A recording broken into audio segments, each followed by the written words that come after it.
Pas de résolution en 2023. Salut, j'espère que tu vas bien. Après une longue pause sur YouTube, eh bien me revoilà en 2023 avec cette toute première vidéo. Ça faisait un moment que je voulais reprendre les vidéos, mais c'était pas trop le moment, donc finalement me revoilà pleine de motivation et pleine d'objectifs. Parce que oui, comme je l'ai dit dans l'intro, eh bien je n'ai pas de résolution pour cette année, mais plutôt des objectifs clairs et précis. C'est-à-dire qu'il faut prendre le temps de les identifier, de faire attention à ce que ça nous corresponde bien et ensuite les planifier dans le temps. Dans cette vidéo, je tenais à te faire un petit bilan de mon année 2022 et de t'annoncer donc mes objectifs 2023. C'est un moyen pour moi de m'y engager et aussi finalement de prendre du recul sur tout ce qui a pu être fait et de voir mon avancement et de vous montrer finalement ce qui s'est passé récemment et de peut-être vous aider, vous aussi, et vous motiver à définir vos objectifs. Alors tout d'abord, 2022 a été pour moi une année assez riche, que ce soit riche en rencontres, que ce soit riche en voyages, que ce soit également riche en doutes et en remise en question. C'était vraiment une année, vraiment comme on dit, en montagne russe avec des hauts et des bas, c'était vraiment incroyable. J'avais commencé l'année déjà en allant en Estonie, donc, parce que j'avais gagné une journée de coaching avec un entrepreneur qui vivait sur place à l'époque. Et donc, je m'étais dit, bah go, on y va en fait, on va le faire sur place pour que ce soit plus impactant. Donc j'avais commencé par un voyage finalement et durant l'année, j'ai dû voyager 4 fois, donc c'était vraiment une année assez riche en voyages et j'ai pu découvrir donc de nouvelles choses. Ce qui était super cool. Ce qui était cool également, c'était le fait de pouvoir travailler donc en distanciel durant ces voyages-là, parce que je m'en souviens, j'avais fait des lives sur Instagram, j'avais accompagné des clients en coaching, j'avais également fait des posts pour un client pour qui je travaillais en tant que community manager. Et en fait, c'est à ce moment-là que j'ai pu goûter à ce début de liberté financière et géographique. Et je me suis dit, ok, en fait, c'est vraiment juste trop cool de pouvoir travailler de là où on veut, de gérer ses horaires et de, si on veut donc travailler le matin, tant que le travail en soi il est fait, et l'après-midi profiter pour visiter en fait la ville dans laquelle je suis. Et ce sont ces petites choses-là finalement qui m'ont vraiment motivée pour la suite et qui m'ont fait comprendre en fait ce que je voulais vraiment dans la vie et qu'en fait c'était possible. Donc comme je disais, j'ai goûté à petite échelle, mais c'était vraiment déjà juste incroyable. En 2022, comme je disais, c'était aussi une année riche en rencontres. C'est-à-dire que je pense bien que c'est la première année où j'ai pris le temps de vraiment sortir de ma zone de confort et d'aller à la rencontre des entrepreneurs de ma ville, de ma région, en tout cas des entrepreneurs qui m'entouraient tout simplement, pour déjà élargir mon cercle d'amis, pour me faire un réseau, etc. Et en fait, d'habitude, j'allais à ce genre d'événements de temps en temps, et encore si j'étais accompagnée, etc., parce que c'est pas évident. Je suis un peu introvertie et timide, et donc quand je ne connais pas les gens sur place, c'est hyper stressant d'y aller toute seule. Mais cette année, je me suis dit, ok, Bushra, s'il y a personne qui veut t'accompagner, ou finalement c'est pas un événement qui intéresse tes amis entrepreneurs, et tu vas toute seule. Et donc j'ai été à plusieurs événements toute seule. J'ai rencontré du monde, j'ai discuté, je me suis mise en avant, etc. J'ai parlé de mon projet et tout. Et c'est après que je me suis dit, mais en fait, c'est rien, ça fait pas si peur que ça. Les gens en face de toi sont des personnes comme toi. On a tous nos doutes, nos insécurités, tout le monde est là pour se mettre en avant, c'est pas évident, etc. Donc finalement, j'ai pris en confiance en moi grâce à ces événements-là. J'ai également continué de participer à d'autres événements avec donc mes amis entrepreneurs. Et petit à petit, j'ai vu mon réseau s'agrandir et aussi mon cercle d'amis entrepreneurs s'agrandir, ce qui est super cool parce que ça m'a permis d'aller travailler dans les cafés, de coworker finalement avec mes amis entrepreneurs, de discuter de temps en temps et se dire finalement partager nos doutes et nos problèmes, finalement des choses qu'on rencontre dans notre projet entrepreneurial. Et donc du coup, c'était vraiment très enrichissant. C'était une année également riche en opportunités, c'est-à-dire que justement, à force d'aller à la rencontre des personnes, à force de sortir de ma zone de confort, il y a des opportunités qui sont venues à moi, et que ce soit en termes de clientèle ou en termes d'opportunités liées en tout cas à mon projet entrepreneurial. Et je pense notamment au fait qu'on m'a donné donc l'opportunité de devenir coach dans le cadre d'un programme sur l'entrepreneuriat à l'université. Et en fait, c'est un programme que j'avais moi-même fait il y a 2-3 ans. Et le fait de me dire, bah ok, bah maintenant en fait tu es coach dans ce même programme-là qui t'a fait découvrir l'entrepreneuriat et qui t'a donné envie d'entreprendre alors que tu connaissais absolument rien, bah je sais pas, j'éprouve un peu de fierté quand même. Et puis surtout je me rends compte que c'est vraiment ce que j'aime faire, le fait d'accompagner des entrepreneurs. Là pour le coup ce sont des entrepreneurs, des étudiants entrepreneurs, donc de les accompagner dans leurs projets, de les voir motivés. Moi ça me motive de voir des personnes ultra motivées, des personnes qui rêvent, des personnes ambitieuses qui veulent qui veulent créer quelque chose de nouveau, innover, etc. Donc non seulement eux ils sont motivés, moi ça me motive encore plus. Et donc je me suis rendu compte que c'est finalement vraiment ce que j'aimais faire. Et du coup c'est une très très belle opportunité ça pour moi de pouvoir les accompagner puis dans un cadre qui est donc un programme universitaire. Donc voilà, j'en suis réellement contente. 2022, ça a aussi été l'année où finalement j'ai pu diversifier mes revenus, c'est-à-dire que j'avais commencé personnellement par du community management, puis par conseiller sur les réseaux sociaux des entrepreneurs pour qu'ils puissent développer leurs projets, créer des formations en ligne par la suite et puis proposer du coaching en ligne par la suite. Et en fait, l'année 2022, ça a été l'année où je suis le plus sortie de ma zone de confort pour faire aussi parallèle à ce que j'ai dit juste avant, que ce soit en termes de YouTube. J'ai fait des vidéos YouTube, pas très longtemps certes, mais vraiment je m'étais fixé un objectif d'une trentaine, voilà, pour pouvoir justement me mettre dans le bain et pour ne plus avoir peur, ce qui est le cas aujourd'hui, de tourner une vidéo YouTube et de comprendre le fonctionnement de YouTube, de comment est-ce qu'on fait un peu de montage, etc. Et en fait, donc voilà, sortie de zone de confort avec notamment les vidéos YouTube, plus de live sur Instagram également. Un peu de TikTok aussi, je me suis mise un petit peu à TikTok pour comprendre ce qui se passait, etc. Comment pouvoir l'exploiter pour justement mon entreprise. Et également la vente par téléphone ou par visioconférence, c'est-à-dire que c'est quelque chose, je trouve, de vendre à des inconnus et que ce soit pas du bouche à oreille en fait. Ce sont des étrangers qui me suivent sur les réseaux sociaux, qui voient ce que je fais, etc., qui veulent travailler avec moi, mais le fait que ce soit des étrangers et de les avoir au téléphone ou donc sur Zoom ou quoi, et de leur pitcher un peu ton projet, d'essayer de leur vendre ton accompagnement et que finalement ça aboutisse ou pas, rien que le fait de parler, de parler au téléphone ou donc en visio à des étrangers, pour moi c'était énorme en fait. Et surtout le truc le plus énorme par la suite, c'était le fait de les accompagner donc en visio. Et j'ai fait aussi une journée d'accompagnement en présentiel, mais le fait d'accompagner des personnes qui de base en fait sont des étrangers. Et voilà, c'était vraiment une très très grosse sortie de zone de confort pour moi parce que faut assurer quoi, faut assurer, ce sont tes clients, faut assurer ta vente aussi par téléphone ou en visio. Enfin, faut pas leur montrer que tu stresses ou que peut-être que tu as passé une mauvaise journée juste avant. Enfin, en tout cas, c'était vraiment challengeant et pareil, maintenant je suis très très à l'aise, que ce soit prise de parole devant une personne que je ne connais pas forcément, que ce soit le fait de pitcher mon activité ou d'essayer de vendre en ligne.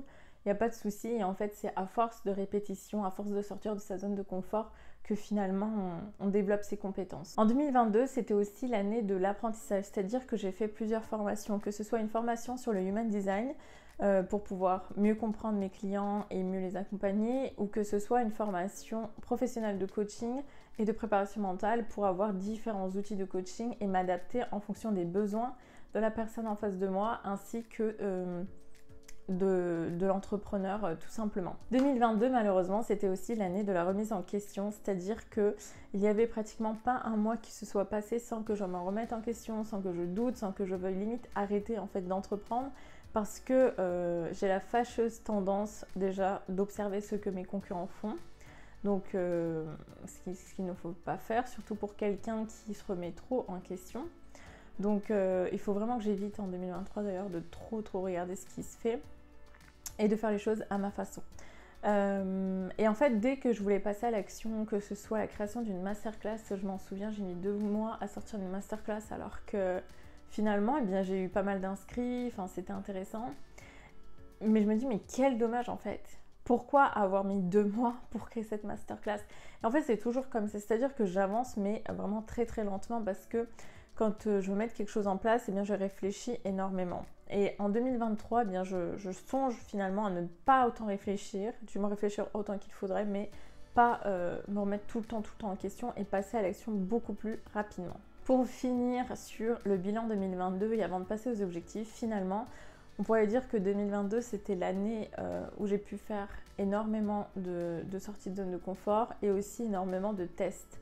J'ai pu tester donc que ce soit YouTube, un peu de TikTok, que ce soit la création d'une masterclass, que ce soit mes premiers accompagnements vendus, mes premiers clients satisfaits. Et en fait, ouais, bah c'était vraiment une année de tests, en fait, voir, en tout cas essayer, faire pas mal de choses pour voir ce qui marche, sortir de ma zone de confort, faire ce que j'ai envie de faire, même si j'ai peur ou même si ça prend 2 mois, et en tout cas tester. Et donc en 2023, maintenant je vais pouvoir prendre du recul sur ce que j'ai pu faire en 2022 et voir donc ce qui a marché ou pas marché, de voir ce qui m'a moi aussi fait plaisir en tant qu'entrepreneur et réadapter en fonction des besoins aussi des clientèles, etc. Enfin, voilà, adapter tout ça à mon contenu, à ce que j'ai envie de faire, à ma façon de travailler, etc. Et donc, c'était vraiment une année de test et c'était vraiment cool. Les objectifs 2023. Alors cette année, je m'engage à plusieurs choses et donc je voulais te les partager pour que ça puisse peut-être t'aider toi aussi à définir tes objectifs. Donc premièrement, cette vidéo en témoigne, je compte reprendre les vidéos YouTube, c'est-à-dire que c'est un format qui m'a vraiment manqué et je l'ai beaucoup délaissé fin 2022. Donc voilà, je compte reprendre les vidéos YouTube, te partager des formats un peu plus longs, aller plus dans le concret quand je traite d'un sujet et plus en profondeur. Donc voilà, donc les vidéos YouTube reviennent. Deuxièmement, reprise des lives sur Instagram. Donc pareil, j'ai fait pas mal de lives en 2022 et j'aimerais beaucoup continuer d'en faire en 2023 sur mon compte Instagram parce que c'est un format que je trouve assez intéressant. On est assez proche de notre audience, ça crée de la confiance. Et j'aime bien le format vidéo tout simplement. Troisièmement, mise en place de workshops, de masterclass, d'ateliers en ligne beaucoup plus souvent. J'ai fait une masterclass en 2022, j'ai mis beaucoup de temps à la sortir et cette année je me suis dit bah, tu passes beaucoup plus rapidement à l'action et tu en fais beaucoup plus.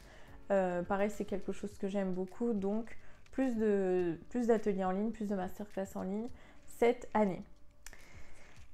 Quatrièmement, j'ai mis l'année où je vais arrêter de me poser 36 000 questions. Donc comme je disais, c'est l'année où je compte passer beaucoup plus à l'action.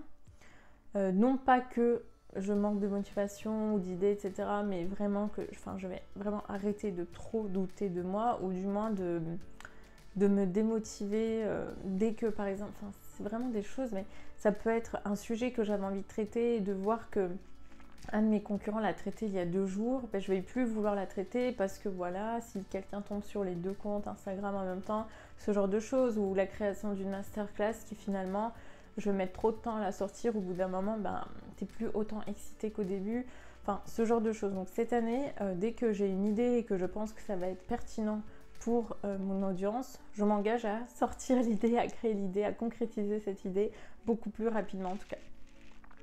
Ensuite, j'ai mis l'année de la sortie de mon podcast. J'aimerais beaucoup sortir également donc mon podcast parce que je trouve que c'est un format très intimiste. En fait, c'est un format dans lequel on peut partager d'autres choses que sur nos réseaux sociaux, sur YouTube, sur Instagram, etc. C'est vraiment pour créer un peu plus de liens avec vous et pour vous partager des choses que je ne partagerai pas forcément en vidéo en tout cas, donc sur Instagram et tout. Et en fait, et puis de base, je suis aussi introvertie. Donc autant aujourd'hui j'aime faire les vidéos, autant j'ai une partie introvertie que j'ai qui aime bien justement pas forcément tourner des vidéos. Donc je trouve que le format podcast, ça peut être aussi sympa de le concrétiser pour vous partager d'autres choses, aller en profondeur, inviter des invités entrepreneurs, etc. Donc je pense que ça peut être chouette et je compte concrétiser donc ce projet-là cette année. Ensuite, j'ai mis diversification de mes offres, c'est-à-dire que l'année dernière, j'ai sorti un accompagnement de 3 mois qui s'appelle Reveal, qui est toujours d'actualité d'ailleurs, donc pour vous accompagner à créer votre activité en ligne. Et cette année, je compte sortir d'autres accompagnements, d'autres formats en tout cas d'accompagnement.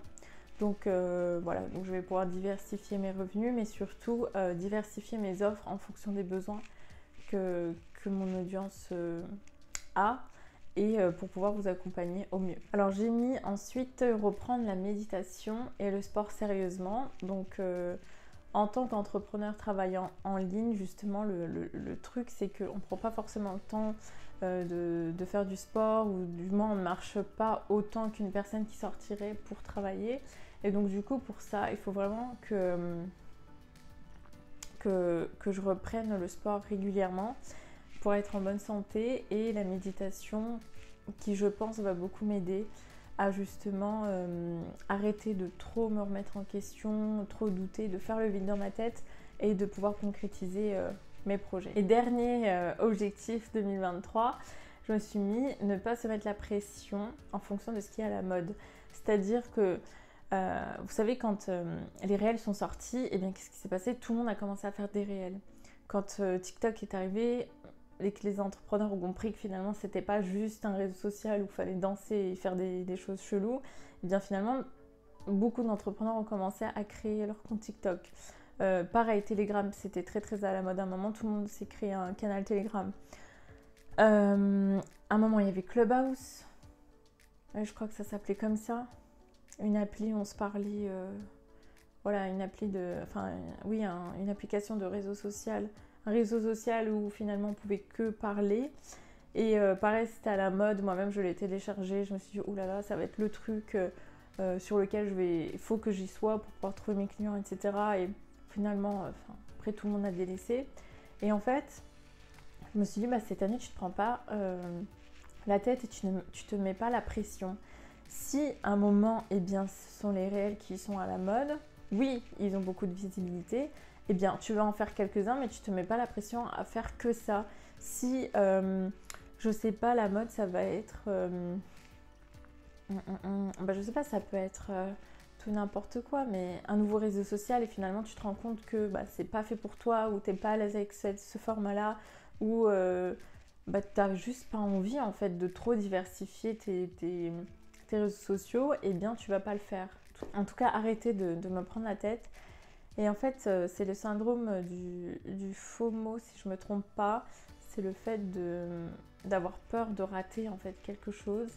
Et je l'ai beaucoup eu l'année dernière. Par exemple, dès qu'une formation sortait, je l'achetais pas forcément. Déjà, c'est cool, mais j'avais trop envie. En fait, j'avais envie d'acheter toutes les formations que je voyais. J'avais envie d'être sur tous les réseaux sociaux. J'avais envie de faire tout ce qui était à la mode sur le moment. Parce que tout le monde, par exemple, tout le monde ouvrait un canal Telegram. J'ai ouvert un canal Telegram, je m'en sers absolument pas. Tout le monde s'est mis à TikTok, j'ai commencé à faire des vidéos, finalement j'ai délaissé TikTok. Enfin, je sais pas, cette année il faut vraiment que je me reconcentre sur ce qui est important et utile dans mon entreprise, et arrêter de vouloir tout faire par peur de rater l'opportunité du siècle. Donc voilà, j'en ai fini avec mes objectifs et mon bilan 2022. J'espère que cette vidéo t'aura plu, hein. C'était vraiment pour te motiver peut-être toi aussi à faire ton bilan, te motiver à définir tes objectifs. Et si jamais tu as besoin de t'engager également auprès de quelqu'un, n'hésite pas à m'écrire tes objectifs en commentaire. Je prendrai beaucoup de plaisir à les lire, à te commenter, et puis comme ça sera un moyen pour toi de t'engager puisque tu les auras écrits. Si jamais toi aussi, eh bien, tu es dans cette phase d'introspection, de bilan, d'objectifs, je te conseille, je t'invite de ne pas trop te mettre la pression, de ne pas trop te prendre la tête avec tout ça, et surtout de faire attention à définir des objectifs qui te correspondent, et pas de noter les objectifs de quelqu'un d'autre, les objectifs de quelqu'un qui t'inspire, les objectifs de ton ami, de ta voisine ou je ne sais quoi, mais vraiment de noter ce qui t'importe toi et ce que tu as vraiment envie de réaliser. Donc voilà, je termine cette vidéo ici. Je te souhaite une excellente année 2023, remplie de succès, de bonheur et de santé. Et je te dis à très vite dans une prochaine vidéo.